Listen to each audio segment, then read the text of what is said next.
హోంమంత్రి గారి శుద్ధులు చెప్పడం కానీ, అట్లాగే చంద్రబాబు గారు ఎన్ని బూతులు తిట్టింది, లోకేష్ గారు ఇవన్నీ మనం చూస్తూనే ఉన్నాం కదా వీడియో. అయినా కూడా వాళ్ళు ధైర్యంగా అంత నీతులు చెప్పగలుగుతున్నారు. ఇంకోవైపు ఏమో స్కిల్ స్కామ్లో ఛార్జ్షీట్లు అటకెక్కిచ్చి కుట్రదారు జగన్ అంటూ ఆయన మీద లావు కృష్ణదేవరాయలతో ఒక లెటర్ రాయించారంట. ఏమిటి దుర్మార్గం ఇట్లా? ఇంకో పక్కేమో ఇసుక తోడేళ్ళంటూ ఇవాళ ఇసుకేమో ఇష్టారాజ్యంగా తోడేస్తున్నారు. మరోవైపు ఏమో ఆదాయం ఎతికే మార్గాలు చెప్పండి అని అడుగుతారు.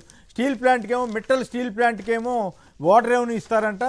విశాఖ వీళ్ళకే సొంతగానే ఇవ్వమని అడుగుతారంట. విశాఖ మాత్రం ఏమి అడగరంట. సో ఓవరాల్గా వీటన్నిటి మీద మనకి టైం తక్కువ ఉంది కాబట్టి అన్నింటినీ కలిపి దయచేసి మాట్లాడండి. మీరేమంటారు? చంద్రబాబు నాయుడు గారు ఆదాయ మార్గాలు చెప్పండి అని ఉన్నతాధికారులని కోరినా కూడా వాళ్ళకి ఐడియాలు ఉన్నా కూడా ఇచ్చేందుకు వెనకాడుతున్నారు. సరే, ఇప్పుడు మంచి ఆదాయ వనరులు ఇసుక, లిక్కరు ఇవన్నీ ఎవరి చేతిలోకి వెళ్ళిపోయాయి? తెలుగుదేశం పార్టీ వాళ్ళ చేతిలో వాళ్ళు తీసేసుకొని మాట్లాడుతున్నారు. ఇప్పుడు కొత్తగా ఇంకో ఆదాయ వనరు ఉంది సార్ అని చెప్పినా కూడా మళ్ళా దాన్ని టీడీపీ కార్యకర్తలు నాయకులకి అప్పచెప్పరు అన్న గ్యారెంటీ ఏంటి? నిన్న హోంమంత్రి గారు మాట్లాడుతూ కొన్ని అంశాలు చెప్పారు. దాంతోపాటు లావు కృష్ణదేవరాయల లేఖలు కూడా కొన్ని అభ్యంతరకరమైన అంశాలు ఉన్నాయి. వైఎస్ఆర్సీపీ అభిమానులు హెలికాప్టర్ వద్దకు తోసుకొని పోయారు. వైసీపీ కార్యకర్తలు నాయకులంతా అలాంటి వాళ్ళు క్రమశిక్షణ లేని వాళ్ళంటూ ఓ సెక్షన్ ఆఫ్ మీడియా కూడా ప్రచారం చేస్తారు. జగన్మోహన్ రెడ్డికి అభిమానులు అన్న వాళ్ళు ఇప్పుడే వచ్చారా? జగన్మోహన్ రెడ్డి గారు సీఎంగా ఉన్నప్పుడు అభిమానులు ఉన్నారు, అంతకుముందు ప్రతిపక్షంలో ఉన్నప్పుడు కూడా అభిమానులు ఉన్నారు కదా. మరి అప్పుడు ఎప్పుడు హెలికాప్టర్ వద్దకు ఇంత వెళ్ళని పరిస్థితి ఈ రోజే ఎందుకు వచ్చింది? చంద్రబాబు నాయుడు గారు కావచ్చు, పవన్ కళ్యాణ్ గారు కావచ్చు, జగన్మోహన్ రెడ్డి గారు కావచ్చు, అభిమానులు ఉంటారు, వేస్తే హెలికాప్టర్ మీదకి వెళ్తారు. వీలైతే ఆయన షేక్ హ్యాండ్ ఇచ్చే ప్రయత్నంలో ఆయన మీద కూడా పడతారు, ఎవరి మీదైనా కానీ. దాన్ని నిరోధించడానికే కదా పోలీసులు ఉన్నది. కానీ అటు వరకు వెళ్ళిపోయేలాగా అవకాశం ఇచ్చి ఇప్పుడు వైసీపీ కార్యకర్తలు వెళ్ళిపడ్డారు అని అంటే దీని అర్థం ఏంటి? దాంతోపాటు 15 నిమిషాల్లోనే హెలికాప్టర్ మళ్ళీ ఎలా వెళ్ళిపోయింది అని హోంమంత్రి గారు ప్రశ్నిస్తున్నారు. పోతే పైలట్ తో పాటు జగన్మోహన్ రెడ్డి కూడా పోవాలి కదా, ఆయనకు మినహాయింపు ఏంటి అని చెప్తున్నారు. పైలట్ చెప్పింది ఏంటంటే హెలికాప్టర్ గాల్లోనికి ఎగరగానే కింద పడిపోయేంత డ్యామేజ్ జరిగిందని చెప్పలేదు. వివిఐపీల విషయంలో 0.001% కూడా రిస్క్ తీసుకోరు.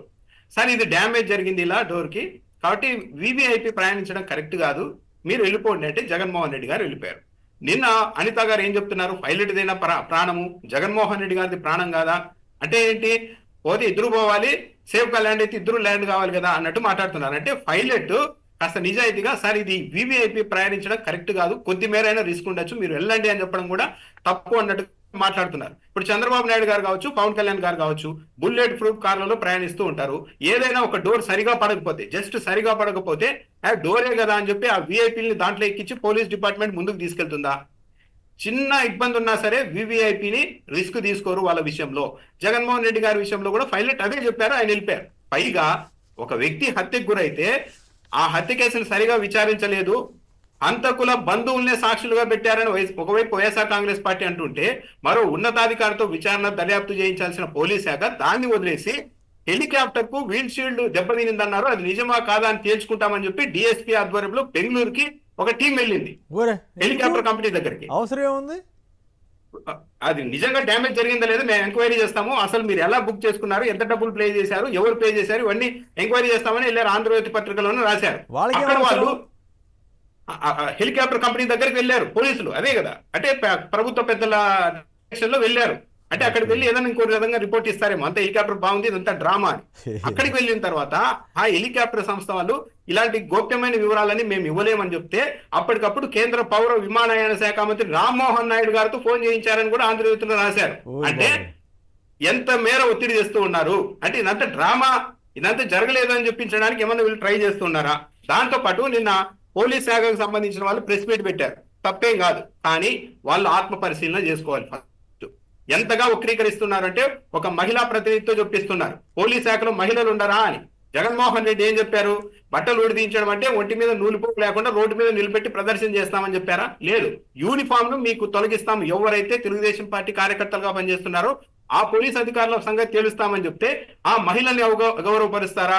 మహిళలంటే గౌరవం లేదని ఏ విధంగా వక్రీకరించుకుంటూ ఎక్కడికెక్కడికి తీసుకెళ్తున్నారో అర్థమవుతుంది. ఇందాక చూశారు కదా అసలు ఎంత దారుణంగా తిట్టారో చూశాం కదా చంద్రబాబు గారు వీడియో కూడా. డైరెక్ట్ బట్టలు పేసిన అంటే అంటున్నారు ఆయన, అవన్నీ కనిపించడం లేదు. పైగా నిజంగానే పోలీస్ శాఖ గౌరవం కాపాడాలి అని పోలీస్ సంఘం అనుకుంటే ఫస్ట్ డీజీపీని కలిసి ఆ రామగిరి ఎస్ఐ సుధాకర్ చాలా అతి చేస్తున్నాడు సార్, అతని వల్లే మన పరువు పోతుంది, తప్పించండి అని చెప్పాలి.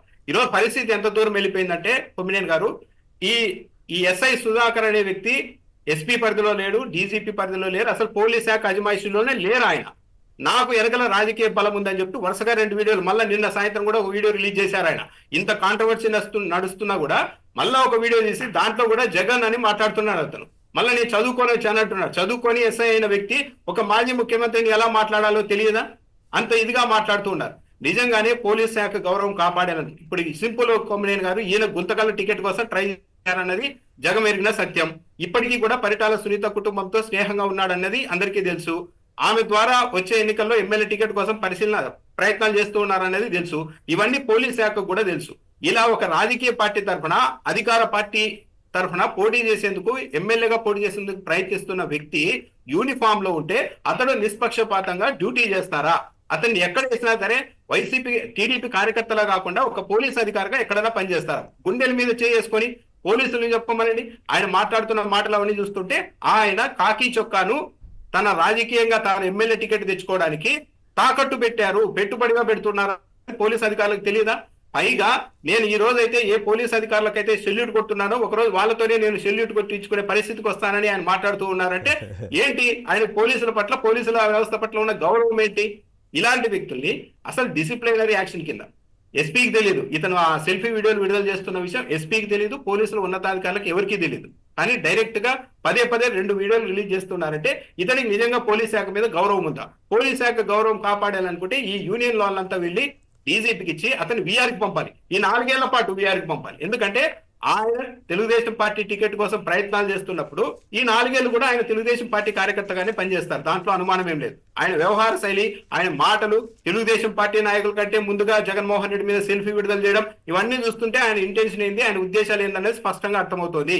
పోలీస్ శాఖలో కొందరు వ్యక్తులు తమ యూనిఫామ్ ను రాజకీయాల కోసం పెట్టుబడిగా పెడుతున్నారు, తాకట్టు పెడుతున్నారు అన్న ఇంప్రెషన్ రాకుండా ఉండాలంటే ఈ 4 ఏళ్ల పాటు ఆ ఎస్ఐని వీఆర్ లో ఉంచాలి. లేకుంటే ఆయన ఎక్కడున్నా కూడా ఇలాంటి పరిణామాలు సస్పెండ్ చేయాలి కదా సార్. మామూలుగా అయితే సస్పెండ్ చేయాలి. మీరు చాలా గౌరవంగా వీఆర్ లో అన్న పంపించండి బాబు అన్నట్టుగా ఉంది మీరు కొమ్మినేని గారు. ఇక్కడ ఇంకో విషయం కూడా ఉంది.